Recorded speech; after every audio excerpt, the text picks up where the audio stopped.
Shalom, shalom, shalom, shalom, shalom, shalom, shalom, shalom. Connectez-vous, nous vous laissons le temps de vous connecter et nous allons démarrer dans quelques petits instants.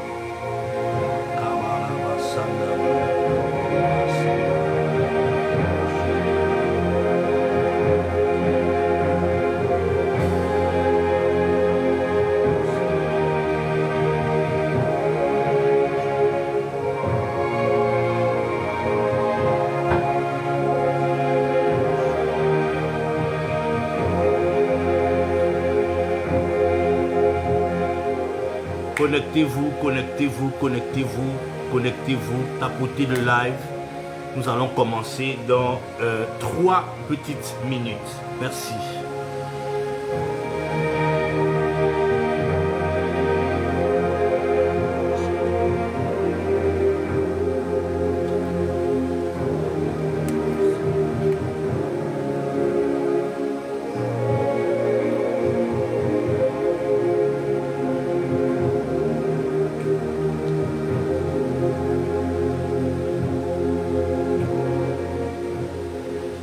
Alors, bienvenue dans le cadre de notre séminaire. Nous avons commencé hier et nous continuons ce soir. Merci au pasteur Michel Mbombo qui est connecté avec nous. Merci à toutes les personnes qui sont connectées aussi avec nous. Que Dieu vous bénisse de là où vous êtes. Alors, nous allons commencer notre séminaire, notre 2e jour de séminaire, qui a pour thème les clés des mystères de la gloire de Salomon, qui est un grand thème vaste. Et hier, nous avons parlé de la sagesse de Salomon, de la façon avec laquelle Salomon a pu acquérir la sagesse, ce qui lui a garanti un succès total, une élévation totale, un règne stable, une puissante domination et de surcroît un témoignage qui a transpercé et qui est parti au-delà des générations. Jusqu'à nos jours encore, nous parlons de la sagesse de Salomon. Alors, aujourd'hui, je parlerai sur les 7 dimensions prophétiques du sacrifice de Salomon. En fait, nous allons parler ce soir autour du sacrifice de Salomon parce que, rassurez-vous, le sacrifice qu'a fait Salomon était un élément majeur, était un élément fondamental qui a marqué, qui a contribué à l'élévation, à la gloire, à la bénédiction de Salomon. Alors, le thème, comme je disais tantôt, c'est les 7 dimensions du sacrifice de Salomon. Alors, connectez-vous, nous allons commencer la première lecture dans le livre de 1 roi au chapitre 3. On va lire, je vais prendre 1 roi. Nous avons 2 passages biblique à lire comme texte de base sur lequel nous allons nous appuyer pour discourir, pour parler sur le thème des 7 dimensions du sacrifice de Salomon. Alors, nous prenons le premier texte dans 2 Chroniques, chapitre 1 au verset 2 jusqu'au verset 6. Je vais faire la lecture pour nous tous qui sont connectés. Salomon, fils de David, s'affermit dans son règne. L'Éternel, son Dieu, fut avec lui et l'éleva à un haut degré. J'aime cette déclaration. L'Éternel l'éleva à un haut degré. Vous savez, lorsqu'on parle déjà de haut degré, vous pouvez comprendre la dimension avec laquelle le Seigneur avait élevé Salomon. À une dimension élevée, à un degré très élevé. Au verset 2, Salomon donna des ordres à tout Israël, aux chefs des milliers et aux centaines, aux juges, aux princes de tout Israël, aux chefs de la maison paternelle. Et Salomon se rendit avec toute l'assemblée au haut lieu qui était à Gabaon. Là se trouvait la tente d'assignation de Dieu, faite dans le désert par Moïse, serviteur de l'Éternel. Verset 4. Mais l'arche de Dieu avait été transportée par David à Kirishath Jarim, à la place qu'il lui avait préparée, car il y avait dressé pour elle une tente d'assignation. Là se trouvait aussi devant le tabernacle de l'Éternel l'autel d'airain qu'avait fait Beth-Chassel, fils d'Uri, fils de Hur. Salomon et l'assemblée cherchèrent l'Éternel, et ce fut là, sur l'autel d'airain qui était devant la tente d'assignation, que Salomon offrit à l'Éternel un holocauste. Amen. Deuxième passage que nous devons lire, nous allons lire toujours 1 Roi, chapitre 1 Roi, chapitre 3, verset 4. La Bible dit ceci: le roi se rendit à Gabaon pour y sacrifier, car c'était le principal haut lieu. Salomon offrit 1000 holocaustes sur le trône. Bien-aimés dans le Seigneur, déjà vous devez comprendre que ici, lorsqu'on parle de holocauste, c'est un type de sacrifice qui n'a rien à voir avec des sacrifices ordinaires. Il y avait des sacrifices dans la Bible. Il y a des sacrifices auxquels devait participer le peuple, des sacrifices auxquels devaient participer les sacrificateurs, etc., etc. Mais il y avait des sacrifices aussi, bien aimés dans le Seigneur, qui étaient appelés des holocaustes. Holocauste qui veut dire consumé entièrement, totalement. Salomon avait fait un holocauste à l'Éternel, et c'était cet holocauste-là, et c'est de cet holocauste dont nous voulons comprendre les mécanismes. C'est pourquoi le thème, c'est les 7 dimensions de l'holocauste de Salomon, ou si vous voulez, les 7 dimensions du sacrifice de Salomon. Alors, bien aimé dans le Seigneur, vous devez savoir que lorsque la Bible parle du sacrifice de Salomon, elle ne parle pas seulement d'offrir des holocaustes. Salomon offrit 1000 holocaustes, c'est-à-dire 1000 bœufs, si vous voulez, 1000 bœufs, parce que c'était des bœufs à l'époque qui étaient choisis pour faire, avec lequel on faisait le sacrifice de l'holocauste. Alors, lorsque la Bible parle du sacrifice de Salomon, elle dit seulement que Salomon offrit 1000 holocaustes sur l'autel. Mais elle n'explique pas réellement les mécanismes. Elle n'explique pas toutes les symboliques de tout ce qui était caché par rapport au sacrifice que Salomon avait fait. En une phrase, la Bible nous dit que Salomon a offert à Dieu un holocauste. Mais lorsque nous lisons cette phrase, nous ne comprenons pas forcément les profondeurs. Nous ne comprenons pas forcément les tenants et les aboutissants du sacrifice, sinon de l'holocauste qu'avait fait Salomon. Alors je vous demande de partager, demandez à vos proches de vous connecter, Nous avons 1 heure de temps à passer ensemble, et je crois que le Seigneur vous fera du bien. Alors, en une phrase, je dis bien en une phrase, nous lisons un acte qui a ouvert les cieux. L'acte de l'holocauste de Salomon a ouvert les cieux au-dessus de Salomon et au-dessus du peuple d'Israël. En une phrase seulement, nous voyons un sacrifice qui a fait descendre Dieu.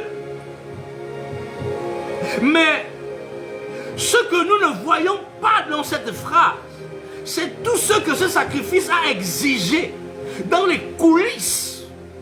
Tout ce que ce sacrifice nécessitait ou a nécessité dans les coulisses. On voit seulement, la Bible nous parle seulement que Salomon a fait un sacrifice, mais nous ne voyons pas toute la démarche qui était cachée derrière le sacrifice, derrière l'holocauste de Salomon. Et c'est de cela dont nous voulons parler ce soir. Il y a des sacrifices qui coûtent, mais il y a des sacrifices qui mobilisent des nations tout entières. Et le sacrifice de Salomon a mobilisé toute une nation. Nous l'avons lu dans 2 Chroniques, nous allons encore le relire dans 2 Chroniques, pour ne pas que nous nous perdions, surtout dans la lecture pour ceux qui nous suivent, pour ne pas que vous perdiez, dans 2 Chroniques au chapitre 1, c'est ça? 2 Chroniques au chapitre 1, nous avons lu que Salomon, je vais lire pour vous, au verset 2 jusqu'au verset 6. Je vais lire un peu dès le verset 5. Là se trouvait aussi devant le tabernacle, je vais lire directement le verset 6. Et ce fut là, sur l'autel des reins qui était devant la tente d'assignation, que Salomon offrit à l'Éternel 1000 holocaustes. Je ne sais pas si vous pesez, si vous mesurez le nombre d'holocaustes, c'est-à-dire le nombre de bêtes, le nombre d'animaux que Salomon devait sacrifier sur l'autel. Aujourd'hui, je suis venu vous montrer ici, ensemble, que le sacrifice de Salomon n'était pas un acte impulsif. C'est-à-dire un acte de quelqu'un qui s'est levé un jour comme ça et de dire il va faire un holocauste, il va faire un sacrifice à Dieu. Mais c'était une opération organisée. Salomon a pris le temps d'organiser le sacrifice, l'holocauste qu'il devait offrir à l'Éternel. Il a dû disposer une logistique spirituelle, une mobilisation royale et une offrande réfléchie. Un projet national a donc été mis en œuvre pour que Salomon puisse offrir ce sacrifice à l'Éternel. Vous conviendrez avec moi, c'est dès que Salomon a offert ce sacrifice qu'il eut un songe où Dieu est venu lui parler dans la nuit et lui a demandé: Salomon, qu'est-ce que tu veux que je te donne? Alors, la première dimension, bien aimé, du sacrifice de Salomon, sinon la première dimension de l'holocauste de Salomon commence avant l'autel, avant qu'il ne se tienne là sur l'autel et avant qu'il ne commence à sacrifier, à immoler les bêtes qui avaient été choisies. Parce que le sacrifice n'est pas d'abord un acte qu'on vient poser de manière fortuite. Tu te lèves un matin et tu poses un sacrifice, tu te dis, bon, je veux faire un sacrifice à l'Éternel parce que vous conviendrez avec moi, et je le dis haut et fort, le sacrifice ouvre le ciel. Et le sacrifice a ouvert le ciel au-dessus de Salomon, et ce sacrifice a permis à Salomon d'entendre la voix de Dieu et de recevoir la sagesse de Dieu au travers du sacrifice que Salomon avait fait. Alors, nous devons comprendre ensemble que les holocaustes qui devaient être faits, les bêtes qui devaient être choisies, premièrement, les bêtes devaient être sans tache, ni rides, ni rien de semblable, parce que Dieu prend plaisir au sacrifice aux bêtes qui étaient pures, qui étaient sans tache, qui étaient sans rides, qui étaient des bêtes pures. Il en a choisi 1000 bêtes qui étaient des bêtes pures. Alors, à cet effet, lorsqu'il était en train de choisir les bêtes, en choisissant les bêtes, il devait prendre la crème de la crème des bêtes. Il ne devait pas prendre n'importe quelle bête, parce qu'il voulait donner un sacrifice excellent à l'Éternel. il devait trouver dans tous les troupeaux qui existaient, surtout Israël, les meilleures bêtes, les meilleurs sacrifices, les prémices des meilleures bêtes qui étaient sans tache, ni rien de ça. La crème de la crème des bêtes. Il devait aussi refuser toutes les bêtes qui étaient malades. Voyez-vous, il avait pris un temps particulier pour sélectionner. Mais la différence avec nous, de nos jours, c'est que lorsque nous faisons des sacrifices, parce que beaucoup dans nos églises, bien-aimés, font des sacrifices. Et beaucoup disent qu'ils ont fait des sacrifices, mais ils n'ont pas vu le ciel s'ouvrir au-dessus de leur tête. Mais j'aimerais dire à quelqu'un quelque chose. C'est que Salomon, avant de faire son sacrifice, il a sélectionné les bêtes. Certainement, il y a des marchands qui étaient venus lui présenter des bêtes. Peut-être des bêtes étaient sans tache, ni rien de semblable. Mais il devait s'assurer, bien-aimé, que ces bêtes n'étaient pas des bêtes malades. Quoiqu'elles ne présentaient aucun défaut apparent, mais Salomon devait se rassurer qu'au fond, la bête ne souffrait pas et ne souffrait d'aucune pathologie quelconque. Bien-aimé, lorsque vous faites un sacrifice à Dieu, vous devez prendre le temps de sélectionner ce que vous devez donner à Dieu. Vous devez prendre le temps de choisir les meilleurs de ce que vous avez, les meilleurs de vos avoirs, le meilleur des fruits que vous possédez, pouvoir l'offrir en holocauste, l'offrir en sacrifice à Salomon. Donc, Salomon devait mettre à côté toutes les bêtes qui étaient malades.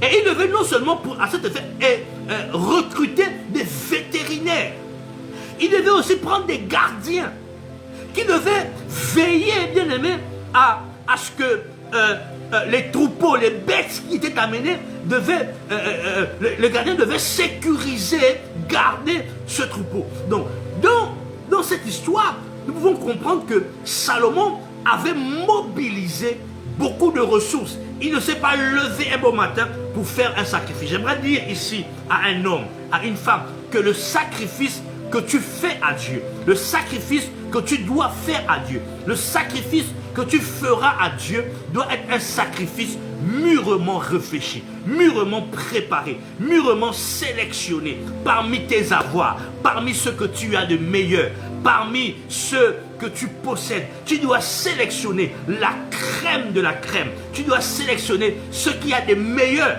pour pouvoir donner à Dieu.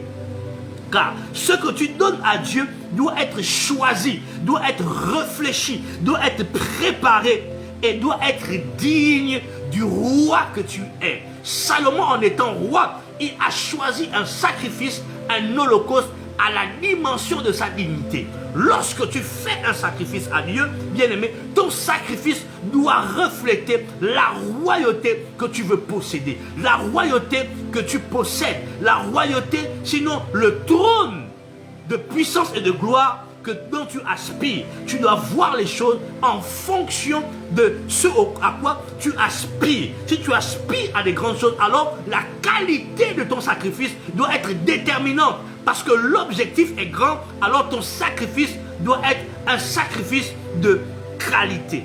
Car le vrai sacrifice commence avant le tel. Le sacrifice ne commence pas lorsque tu viens donner ton sacrifice, lorsque tu viens faire ton sacrifice, lorsque tu viens immoler ta bête, mais le sacrifice commence préalablement par le temps de réflexion, par le temps de préparation, par les arguments, le temps que tu as mis, par la préparation que tu as fait, par les ingrédients que tu as préparés. C'est là que le sacrifice commence. Et c'est là que Dieu met son regard et il commence à regarder, il commence à apprécier, bien aimé, la quintessence, la substance même de ton sacrifice. Alors, comme deuxième dimension, bien aimé, nous avons la mobilisation. Oh, Salomon a mobilisé des choses. Bien aimé, souvent, nous ne réussissons pas, nous n'atteignons pas des buts extraordinaires avec Dieu parce que nous n'avons pas souvent la capacité à mobiliser des ressources, la capacité à mobiliser des hommes, la capacité à mobiliser des moyens. Salomon s'est donné des moyens et il a mobilisé les moyens parce que la Bible nous dit qu'il a fait 1000 holocaustes. Imaginez-vous la quantité considérable. Ça veut dire qu'il avait pris du temps, il a mobilisé peut-être de l'argent, il a investi peut-être beaucoup de ressources pour arriver au résultat qui était le sien. Alors, Salomon va convoquer tout Israël. Excusez-moi. Salomon va convoquer tout Israël pour préparer cet holocauste, pour préparer ce sacrifice. Ce sacrifice n'était pas un sacrifice privé. Ça ne devait pas être fait dans les coulisses. C'était un sacrifice qui devait mobiliser tout le peuple d'Israël parce que la gloire qui devait descendre sur Salomon devait affecter tout le peuple, tout le pays d'Israël. Il a donc à cet effet mobilisé les anciens, mobilisé les officiers, mobilisé les prêtres, mobilisé les lévites, mobilisé l'armée, mobilisé les serviteurs même du palais pour préparer le sacrifice. Bien-aimés, souvent nous sommes habitués à faire des sacrifices 3 tondus, 2 pélés, à faire des choses dans les coulisses, à prendre des choses, à faire des choses en cachette, à se cacher, à mobiliser des petites ressources en prenant de notre superflu. Et nous nous disons et nous appelons nos sacrifices des sacrifices. Alors qu'en vérité, ce n'est pas des sacrifices. C'est pourquoi à l'issue de ces choses, à l'issue de ces actions, bien-aimés, nous voyons que certaines choses n'arrivent pas parce que la qualité de notre sacrifice n'est pas considérable. Voyez-vous un peu, il mobilise les anciens pour préparer le sacrifice. Il mobilise les officiers, les généraux pour dire bon, nous allons préparer un sacrifice à l'Éternel. Il faut que vous vous bougez, il faut que vous vous bougez. Il a mobilisé les prêtres parce que les prêtres devaient administrer le culte.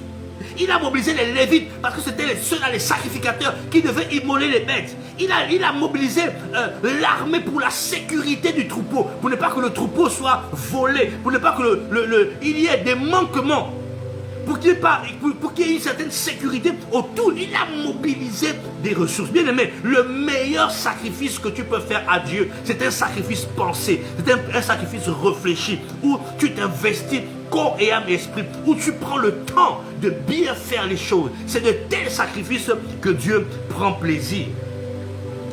Parce que le sacrifice ouvre les portes des cieux.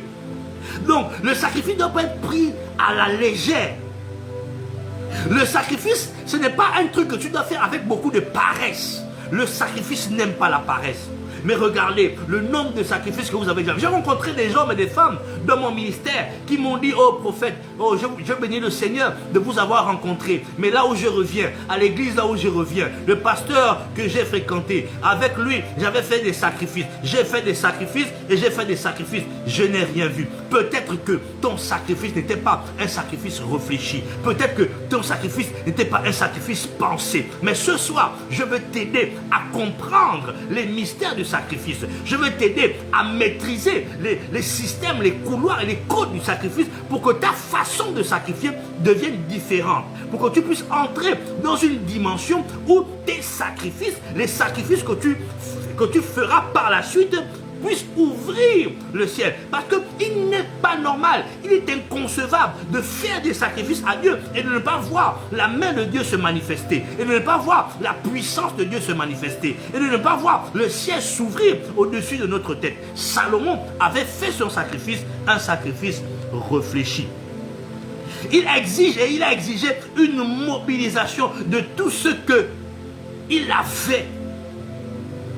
Et Dieu souhaite que tu mobilises tout ce que tu es pour sacrifier, pour faire un sacrifice à Dieu. Vous savez, dans des cultes ésotériques, ils comprennent mieux ce mystère que nous. Parce que le sacrifice que tu dois faire, que tu feras au Seigneur, doit pousser ton esprit, ton âme, ton temps et ton énergie. Ton énergie, elle doit être mise en activité. Que ce soit ton esprit, disais-je, tes pensées, ton temps et ton énergie doivent être mobilisés. Regarde un peu la façon avec laquelle tu as déjà sacrifié depuis que tu marches avec Dieu, depuis que tu fais des sacrifices. Est-ce que les sacrifices que tu as faits jusque-là ont été pensés? Est-ce que ça a été fait de tout ton esprit? Est-ce que ça a été fait de toute ta pensée? Est-ce que ça a été fait? Est-ce que tu as donné de tout ton temps dans ce sacrifice? Est-ce que ce sacrifice a nécessité toute ton énergie? That is the question. C'est la question qu'il faut se poser. Et ce soir, je le disais, je suis venu pour t'aider. Alors, tout de suite, nous allons bondir, parce que nous n'avons pas assez de temps, je veux courir. Il faut que nous fassions 1 heure de temps. La troisième dimension du sacrifice, bien aimé, c'est le déplacement. Le déplacement.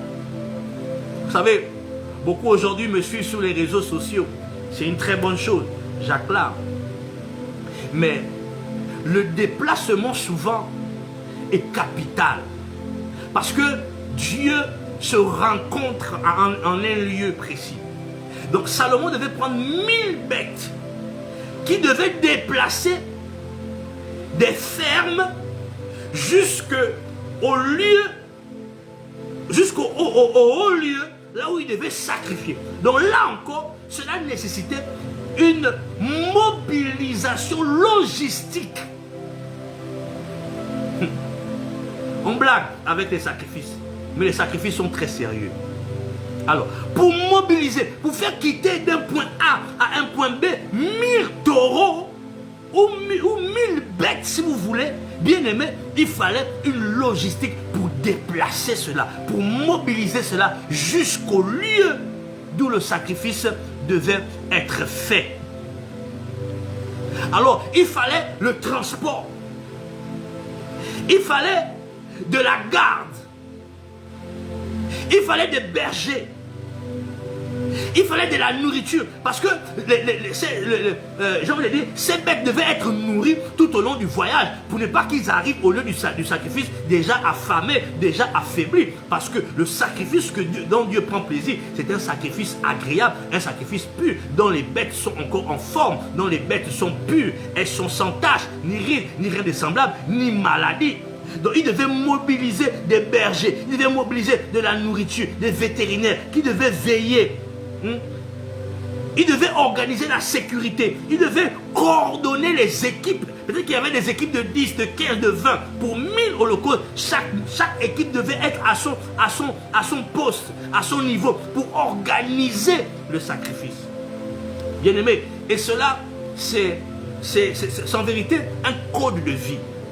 Lorsque nous marchons avec Dieu, toutes les actions que nous posons doivent être des actions sacrificielles. C'est-à-dire, notre façon de servir Dieu ne doit pas être une façon aventurière de servir Dieu, mais nous servons Dieu de manière réfléchie, de manière intelligible. Nous pensons, nous réfléchissons, nous organisons afin que notre service, in the bracket, notre sacrifice soit agréé par Dieu.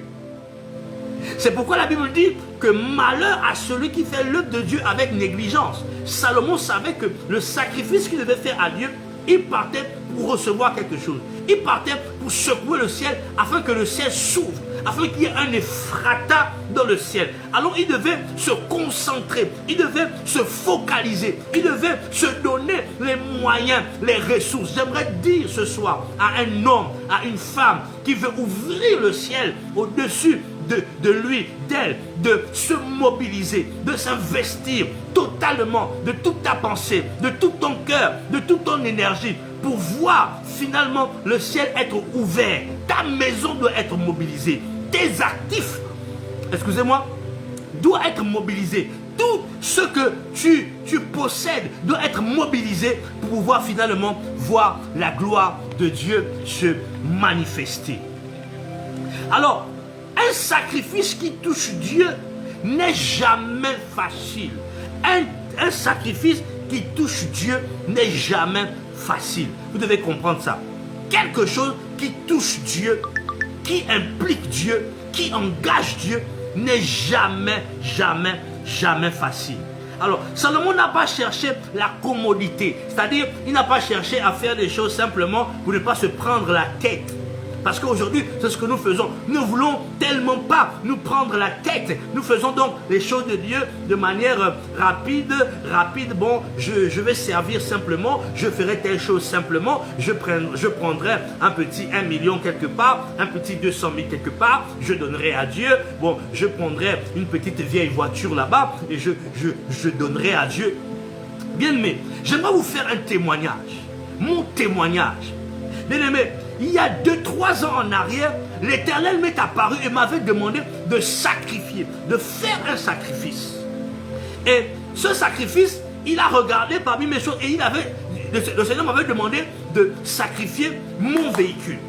J'ai boudé, rassurez-vous. J'ai boudé avec Dieu. J'ai demandé à Dieu, mais Seigneur, je veux rester à pied. Mais comment pourrais-je sacrifier le seul bien que j'ai qui me permet de me déplacer? Car un homme de Dieu ne peut pas être à pied. Et Dieu m'a dit, mon serviteur, sacrifie cela. Alors j'ai pris ce véhicule, je l'ai sacrifié à Dieu. Je l'ai investi en Dieu. Bien-aimé, je suis resté comme ça, mais ce sacrifice avait ouvert le ciel au-dessus de ma vie. Et quelque chose d'extraordinaire s'était passé parce qu'au travers de ce sacrifice, l'Éternel m'avait épargné de la mort. L'Éternel m'avait épargné de la vallée de l'ombre de la mort. À cause d'un sacrifice bien-aimé, un sacrifice bien fait, bien-aimé, Dieu vous préservera. À cause d'un sacrifice bien pensé, bien réfléchi, bien-aimé, Dieu vous accordera de vivre une gloire extraordinaire.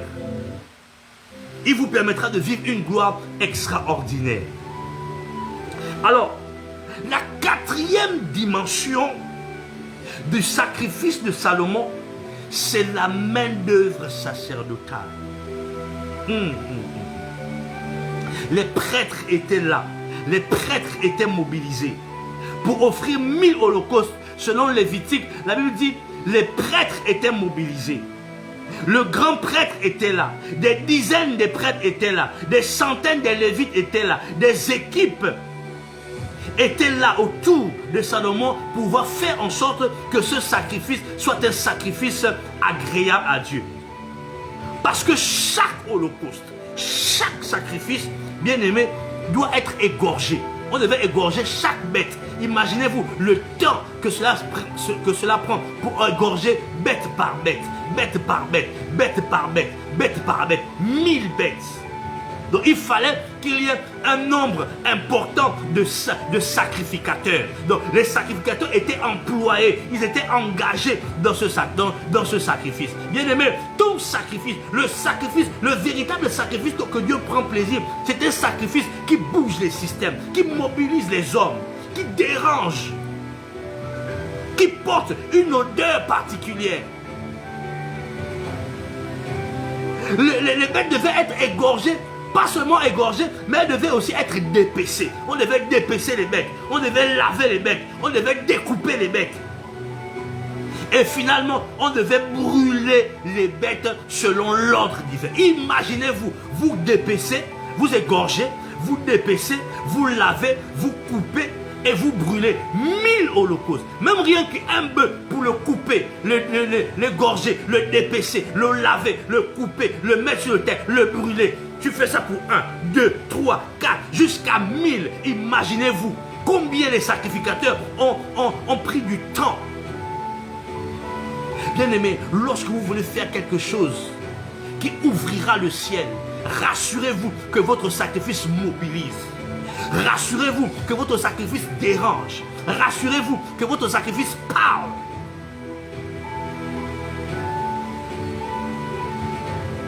Parce que vous devez comprendre que le sacrifice de Salomon, sinon l'holocauste de Salomon, était une holocauste massive. C'était vraiment en grande quantité. Il s'est fâché dans l'esprit et il a voulu faire, et il a fait quelque chose de scandaleux, de choquant, de dérangeant. Imaginez-vous sur le terrain sur lequel étaient égorgées les bêtes, comment le sang était répandu partout. Imaginez-vous combien de fois c'était terrible, toute cette mobilisation. Bien-aimé dans le Seigneur, Dieu regardait pendant ce temps. Dieu était en train de regarder. Mais qui est cet homme qui mobilise autant d'hommes, autant de serviteurs, autant de bêtes, qui crée un remue-ménage dans tout le pays d'Israël? Mais qui est cet homme? Qui est cet homme qui est en train de préparer quelque chose d'aussi terrible? Et Dieu a commencé à s'approcher de Salomon pour pouvoir voir jusqu'où Salomon était en train d'aller. Mais Salomon est resté concentré, il est resté focalisé sur le sacrifice qu'il était en train de faire. Il est resté focalisé, il est resté concentré, en train de préparer, en train d'organiser. Bien-aimé, un sacrifice se prépare. S'il y a un sacrifice qui t'a été demandé, si dans ton cœur, tu sens que il te faut faire un sacrifice à Dieu pour que le ciel s'ouvre, bien-aimé, prends le temps qu'il faut pour préparer ton sacrifice. Fais ton sacrifice sérieusement, de tout ton cœur, de toute ton âme, de toute ton énergie. Bien-aimé, ça demande, le vrai sacrifice demande. Le vrai sacrifice demande, bien-aimé. Alors, pour brûler 1000 animaux, imaginez-vous, il faut du bois. Il faut du bois. Il faudrait que lorsqu'on brûle ces bêtes, le feu soit permanemment allumé, soit en permanence allumé pour que ça brûle, Le tel devait être alimenté par le bois. Imaginez-vous, là encore, il y a un mystère qui se cache parce que Salomon encore devait mobiliser, il devait chercher des bûcherons qui devaient emmener du bois. Bien-aimé, lorsqu'on fait un sacrifice à Dieu, on doit déranger nos programmes. Si tu veux faire un sacrifice qui ouvrira le ciel à Dieu, dérange tes programmes, mobilise tes ressources, bouscule les systèmes. Alléluia. Alors il fallait du bois, il fallait du feu, chaque jour. Je ne sais pas combien de temps cela a pris, mais chaque jour, le bois et le feu, le feu devait être permanemment allumé sur le bois devait brûler. Et après qu'on ait brûlé, parce que c'était un simple autel, c'était pas plusieurs autels, c'était un seul autel sur lequel on brûlait et on enlevait les cendres. Parce qu'après, on devait enlever les cendres. On reprenait un autre, on dressait un autre autel, on mettait du bois, on mettait la bête, on mettait le feu. Ça brûlait, ça consumait, on enlevait les cendres, on mettait encore du bois, on mettait encore le bœuf et on mettait le feu. Ça brûlait, c'était toute une organisation.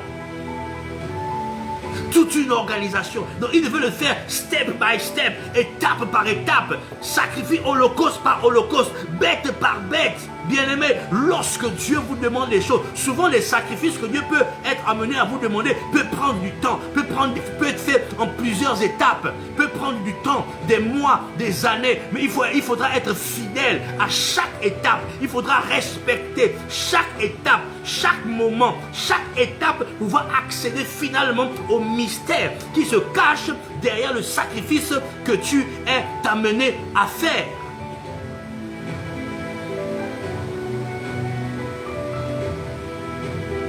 Parce que le feu du sacrifice, bien-aimé dans le Seigneur, est un feu exigeant. Tu ne peux pas prétendre sacrifier, bien-aimé, si ton feu s'éteint en chemin. Le feu ici, ce n'est pas forcément le feu qui brûle, mais c'est le feu du zèle. Aujourd'hui, tu as le feu brûle en toi, tu es en train de sacrifier. Demain, tu dis, oh, j'ai trop sacrifié, je ne peux plus, je suis fatigué, je ne veux plus, j'ai trop sacrifié, je n'ai rien vu. Ton sacrifice doit avoir en permanence le feu. Permanemment, il doit avoir le feu. Le feu ne doit pas s'arrêter. Le feu ne doit pas manquer sur le terre. Le feu du zèle, le feu de l'engagement, le feu de la détermination, le feu du vouloir atteindre l'objectif.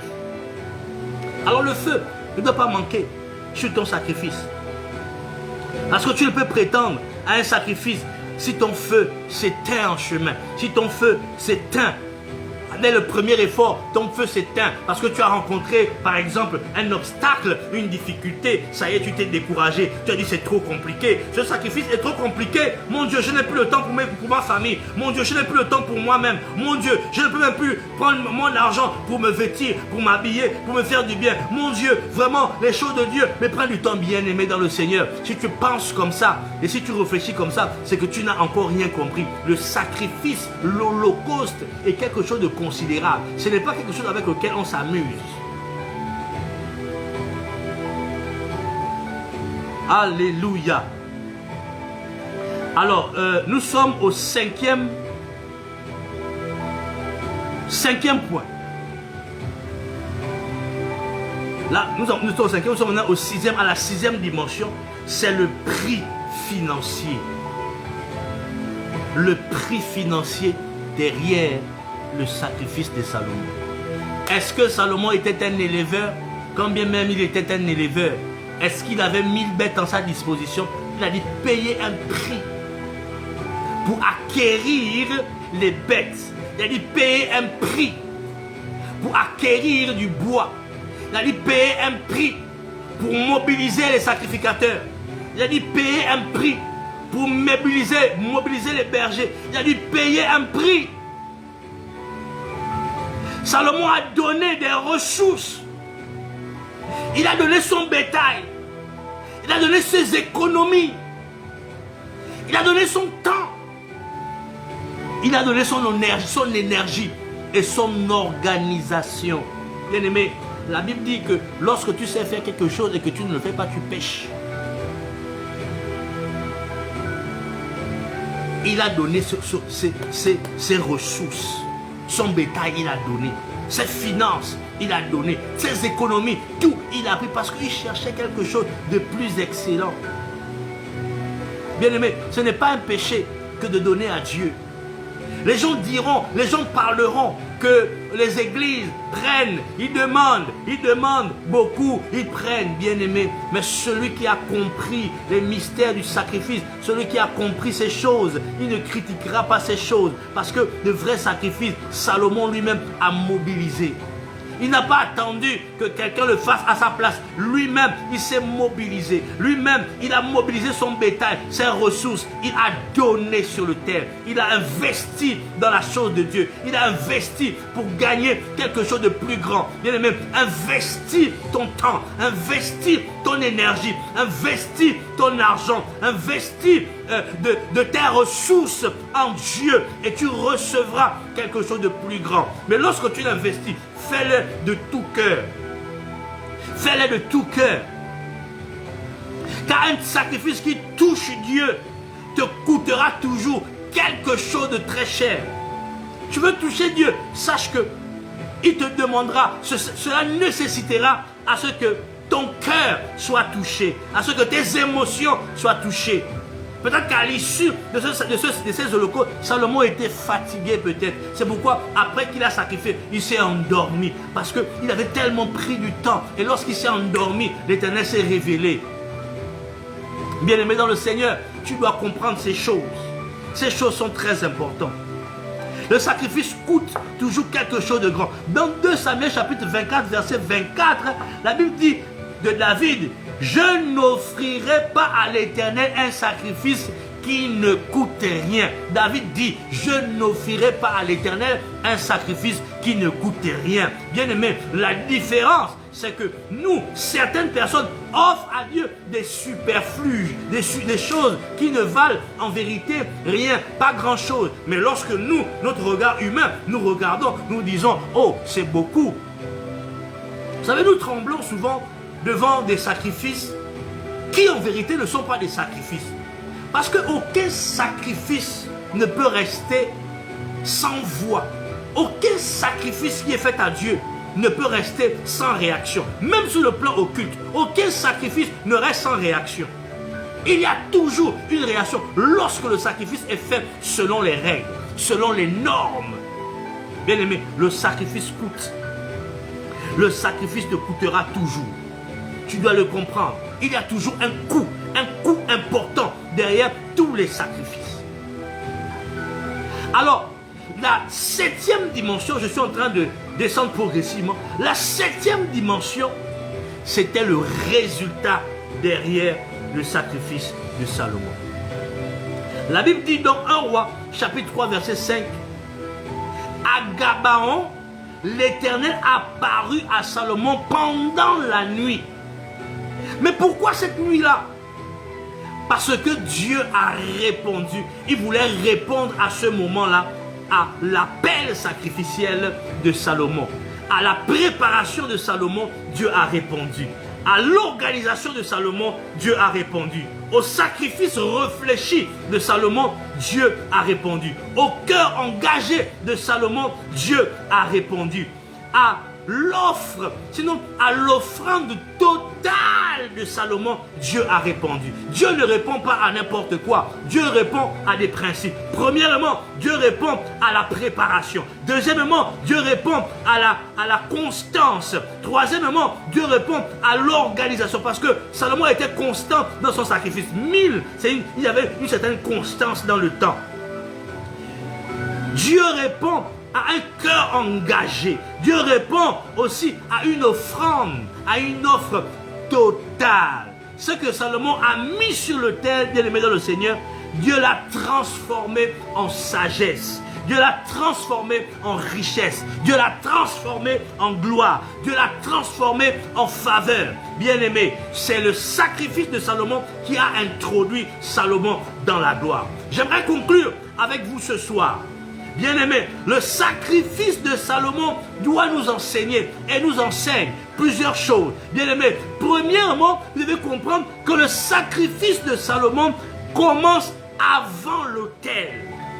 Bien-aimé, le sacrifice ne commence pas lorsque vous venez donner à Dieu, mais cela commence bien avant, depuis dans votre maison, depuis dans là où vous êtes allé prendre vos ressources, depuis là où vous êtes allé puiser les choses. C'est depuis là-bas que Dieu commence à regarder à votre sacrifice. Il commence à regarder à votre offrande, bien-aimé dans le Seigneur. Deuxième point, le sacrifice exige une organisation réfléchie. Tu dois bien réfléchir. Tu dois bien réfléchir. Bien réfléchir à ce que tu vas donner à Dieu. Bien réfléchir à ce que tu vas mettre sur l'autel. Tu dois bien réfléchir. Bien-aimé, je parlais de l'organisation, je parlais de l'organisation, de la mobilisation et du coût. Tu dois aussi comprendre que le sacrifice a un coût. J'ai déjà parlé de ça plus haut. Le sacrifice attire la visitation divine. Le sacrifice attire la visitation divine. Bien-aimé, tu veux la visitation divine? Sois un homme de sacrifice, sois une femme de sacrifice. Lorsque Salomon a donné le meilleur de lui-même, bien-aimé, il a donné ce meilleur et il a reçu quelque chose de meilleur qu'il n'avait même pas demandé à Dieu. Est-ce qu'on est ensemble ce soir? J'espère que je te fais du bien là où tu es.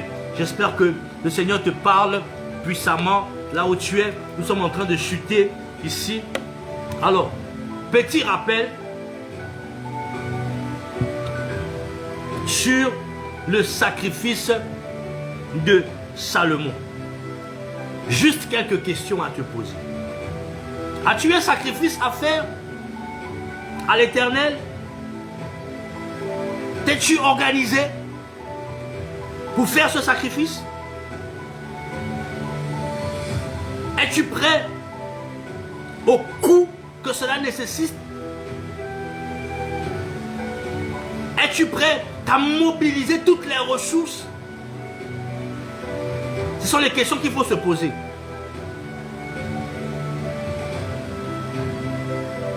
Parce qu'en vérité, ce n'est pas tant le sacrifice matériel qu'on donne, mais c'est tout ce qui se cache derrière le sacrifice.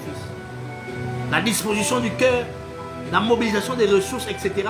C'est tout ça qui est derrière, qui fait que Dieu regarde et il prend plaisir à ton sacrifice. Et il descend pour te bénir. Bien-aimé, à partir de cet instant, tu dois comprendre que les sacrifices que nous faisons peuvent nous ouvrir le ciel. Mais à condition que ces sacrifices soient faits, soient effectués selon les règles, selon les dispositions bibliques, selon le modèle de Salomon. De manière à ce que lorsque tu penseras à faire un sacrifice à Dieu, lorsque tu seras prêt à mobiliser des ressources, Dieu regardera sur ce que tu es capable de faire, jusqu'où tu es capable d'aller. Bien-aimé dans le Seigneur, tu es béni là où tu es. Que le Seigneur te bénisse. J'espère que tu as compris quelque chose ce soir par rapport au sacrifice, à l'holocauste de Salomon. Nous voyons, comme je le disais tantôt, nous voyons simplement ce verset qui nous dit que Salomon a sacrifié 1000 holocaustes. Mais ce soir, nous avons vu tout ce qui était derrière, tout ce qui était caché derrière ce sacrifice que Salomon a posé, a fait à l'Éternel, son Dieu. Alors, j'aimerais prier ce soir pour toutes les personnes qui nous suivent en direct, pour toutes les personnes qui ont fait des sacrifices et malheureusement n'ont pas vu la main de Dieu se manifester. Avant de prier, j'aimerais te dire, si ça n'a pas marché, c'est que ça n'a pas été bien fait. Alors recommence. Recommence à mobiliser, recommence à penser véritablement à comment est-ce que tu feras mieux les choses pour que le ciel s'ouvre au-dessus de toi.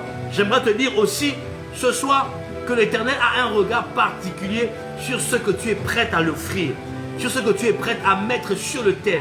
Il a un regard non pas seulement sur la chose, mais sur ton cœur, sur ton état d'esprit et sur la façon avec laquelle tu te prendras pour te mobiliser. C'est pourquoi Isaac a dit à Ésaü son fils, fais-moi aimer comme je l'aime afin que je te bénisse. Parce que la condition sine qua non pour que Ésaü, on dit parce que Jacob finalement lui avait arraché sa bénédiction, la condition sine qua non pour qu'il soit béni à ce moment-là, c'était qu'il fasse le mets que Isaac aimait. Comment la chose était préparée, les ingrédients qui étaient mis, la façon, les heures de cuisson, les ingrédients, les condiments, les accompagnements qui devaient accompagner le gibier qui devait être offert à Isaac pour que le fils Isaac puisse recevoir la bénédiction. C'est pourquoi je dis que le sacrifice ne doit pas être fait de manière négligée. Le sacrifice doit être pensé, bien réfléchi, devons bien nous organiser, bien investir, bien se déployer pour que le sacrifice ait les effets escomptés, pour que le sacrifice atteigne son objectif et pour que le ciel soit mobilisé et pour que le ciel soit ouvert au-dessus de nos têtes.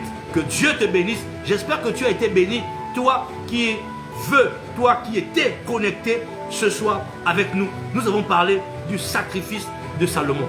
Demain, nous parlerons d'un autre point, sinon le dernier point.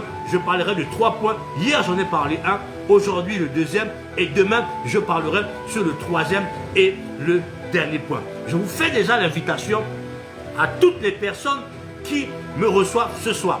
Je suis le prophète Jonathan Boukina Diamant, votre serviteur, et je suis le leader du centre missionnaire de la nation, Église Impact. Nous sommes situés à la Sorbonne, en face de Pièce Equipoto.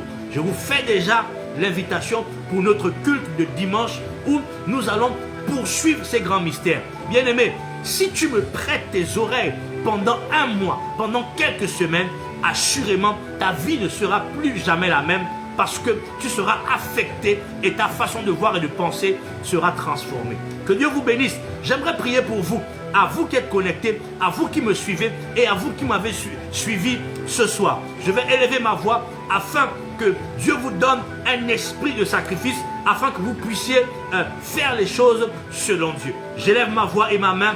Père, au nom de Jésus-Christ de Nazareth, je te prie, Père éternel, Dieu Tout-Puissant, pour toutes les personnes qui nous ont suivis, toutes les personnes qui étaient connectées au Dieu, en fonction de la grâce et de la dispensation Seigneur, oh Dieu, que tu as prévu ce soir en rapport au sacrifice. Je prie, oh Dieu de gloire, Dieu de puissance, que tu déverses sur chacun, sur chacune des personnes ici présentes, connectées en ligne, ceux qui me suivent maintenant et ceux qui me suivront. Seigneur, qu'ils reçoivent un esprit de sacrifice.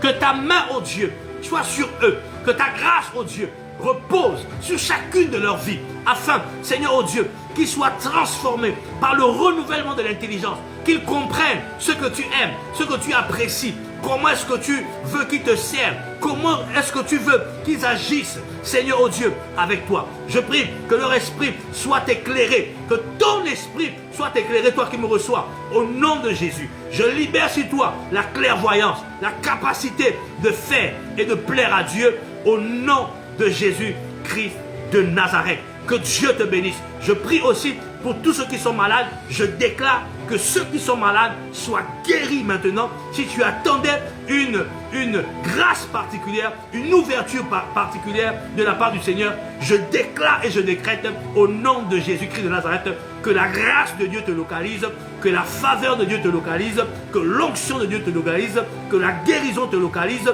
que la délivrance te localise au nom de Jésus-Christ de Nazareth.